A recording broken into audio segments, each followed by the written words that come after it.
it's time to get to Division 1. The pinnacle of Hut Rivals and signifying that you're an absolute sweaty loser. You are one pathetic loser.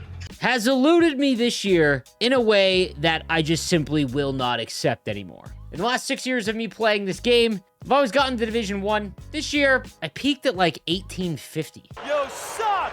So the remainder of the No Money Spent series is going to be just about that. My journey from 1850 all the way up to Division 1. We've got a lot of tips to go over and all the things I'm doing to upgrade my team to give myself the best chance to actually make it to Division 1. Let's begin. Now, with my newfound motivation, I've actually been playing this game more than I have since like launch.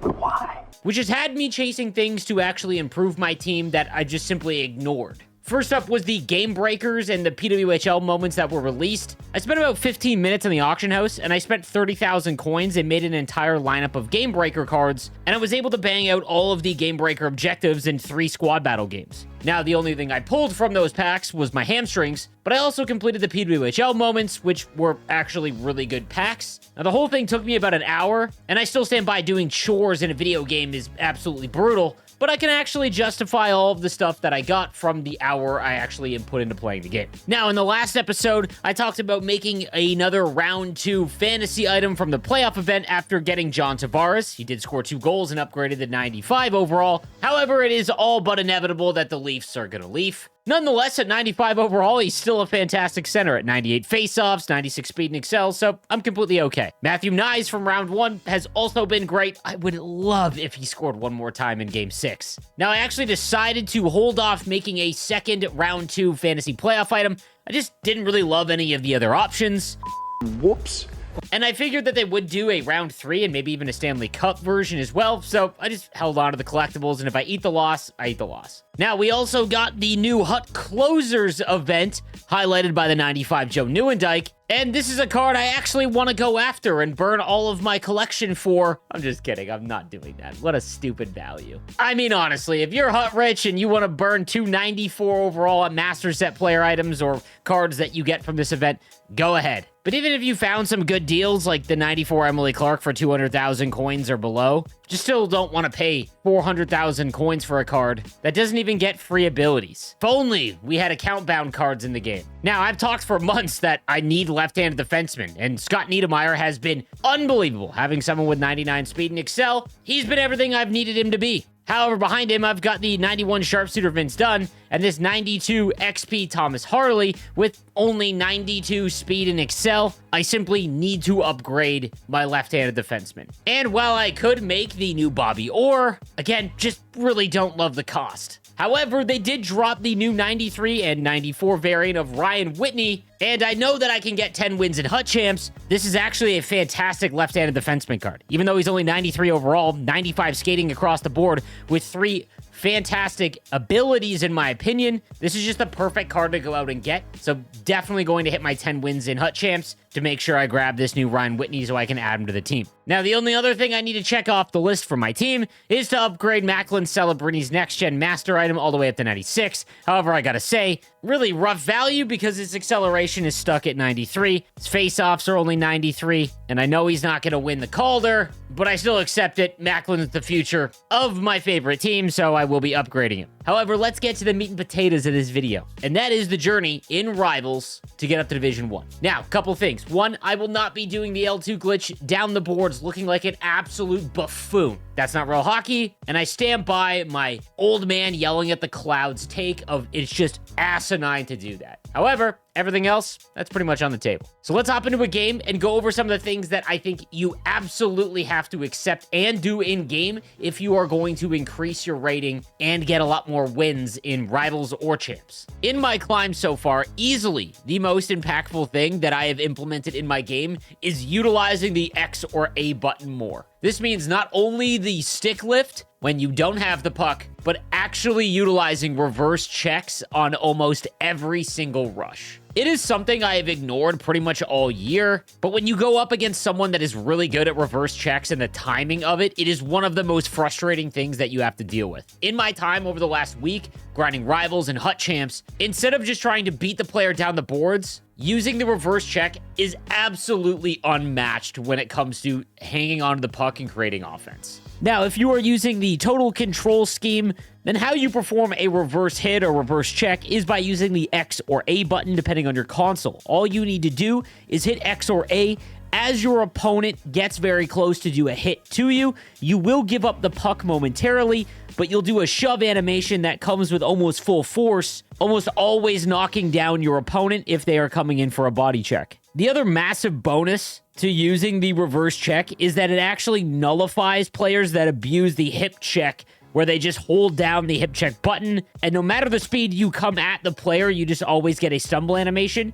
The reverse hit check button will essentially like nullify that entirely. Now, obviously, it's going to be difficult for some players to get in the habit of using the X or A button while you're in the offensive zone and cycling, but you don't have to just use it along the boards when you see someone coming in for a hit. You can utilize it in front of the net, like in this play here, where I reverse check with Arnott, which basically lays out Niedermeyer, making him useless, and then I'm able to get it over to Ovechkin, who absolutely hammers one home. And even crazier is that it looks like it activates even if you don't have complete control of the puck. So if you're ever in a puck battle, try hitting X or A to give that final shove to get your opponent off the player or the puck. And usually this is going to lead to a breakaway or a 2-on-1 because the player's overcommitted. And like I mentioned, the other part of using X or A is the stick lift. I find that players that are in the lower divisions don't utilize it nearly enough, because in prior years it just was absolutely useless, and we used to call it the penalty button. However, in a lot of cases, if you have inside positioning, it is a great tool in this year's game, and something I would definitely recommend trying to get better at, because it can be far more effective than just trying to hold down R1 with the defensive skill stick.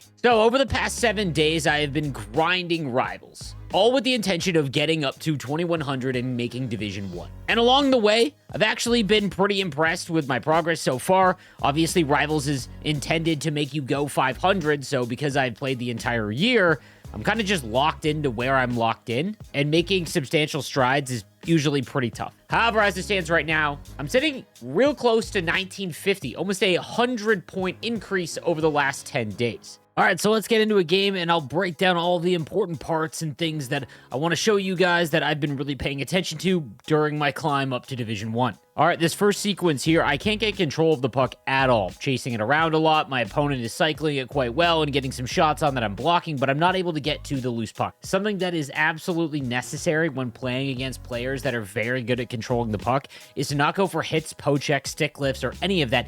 It's to simply hold down triangle or Y and pin them up along the boards. Even just holding them there and making them shovel the puck left or right will at least slow down the cycle that's going on. And in this case right here, it actually almost leads to a goal the other way, just because I decided to stop the cycle by holding them up against the boards once I put in enough pressure to get them in that position. This next clip, I want to highlight the importance of being patient in the offensive zone. I'm going to talk about this a lot, but too often we're just so antsy that we're trying to find the quickest one-timer or lane to the net, and we almost run ourselves out of room. Something that I'm really trying to do now in the offensive zone is to hold on to it as much as possible and make my opponent make the move for me, decide if I'm going to go to the net or back to the point. And in this sequence here, I don't time up a one-time correctly, but it causes chaos in the slot, which then allows Arnott to pick the puck up, and Ovechkin's behind the defenseman and able to just slam it home, and we get on the board 1-0. Here's a couple of good plays defensively. While defending the rush, I've talked about this in my strategies video, but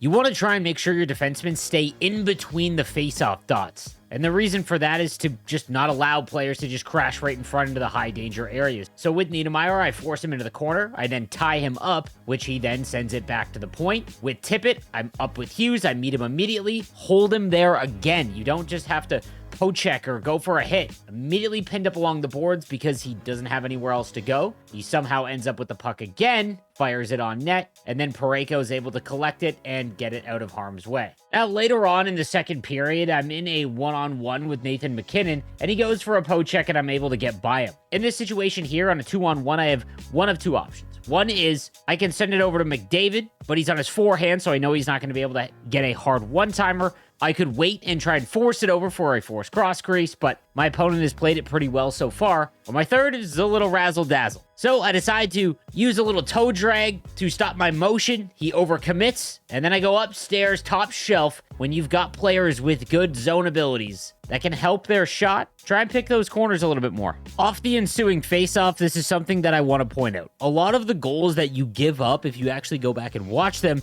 have nothing to do with your goaltender or poor defense right before the goal is scored. Almost all of your goals that you're going to give up are a direct result of bad plays way up the ice. And let's take this situation right here. With Larkin, I get into the offensive zone. I force a pass across with Larkin trying to hit Linden instead of just taking the open space and going down in behind the net or firing it around for Linden to go and get. Instead, he collects the puck with Andrechuk, sends it up to Briere, and then I'm caught just switching and going for Hopo checks the entire way, and I leave an entire lane right to the net wide open. This entire goal all starts because of a bad forced pass way up the ice when I could have just taken the open space available to me. The importance of a face-off win. I stick lift off the draw here, and I collected with Niedermayer. When you have players that have exceptional attributes or abilities, make sure you are utilizing them. Because we are at kind of a standstill, I have gold wheels and 99 speed and excel on Niedermayer. There's literally no one faster on the ice. So I take Niedermayer and I go right up the gut. As he switches with Theodore, he's going towards the right side of the ice. So I cut to the left. His defenseman switches because he's forcing that with Theodore. I have a wide open lane right to the net and backhand, forehand, upstairs, and we get that goal right back. Now in the third period, this is a perfect example of making your opponent dictate what you are going to do in the offensive zone and remaining as patient as you possibly can. Watch how I collect the puck with John Tavares, and I simply wait for him to make a decision as to who is going to attack me. When I see that he overcommits, instead of forcing a pass back to the point, I see the entire slot is wide open. I walk right into the middle of the ice, and I fire it low far side, and I score yet again with John Tavares. And that would do it for this game of Rivals. Ended up winning 4-1. And I felt in control pretty much the entire game. Now, obviously, we just went over a lot of the goals, but I wanted to ease into all of the tips and strategies and things like that. So let me know if you found this gameplay breakdown helpful, or if you wanted me to stick to what I showed you guys before, individual little tactics with clips to go alongside them. And in the next episode, we're going to go over the Hut Champs run, looking to get that Ryan Whitney card.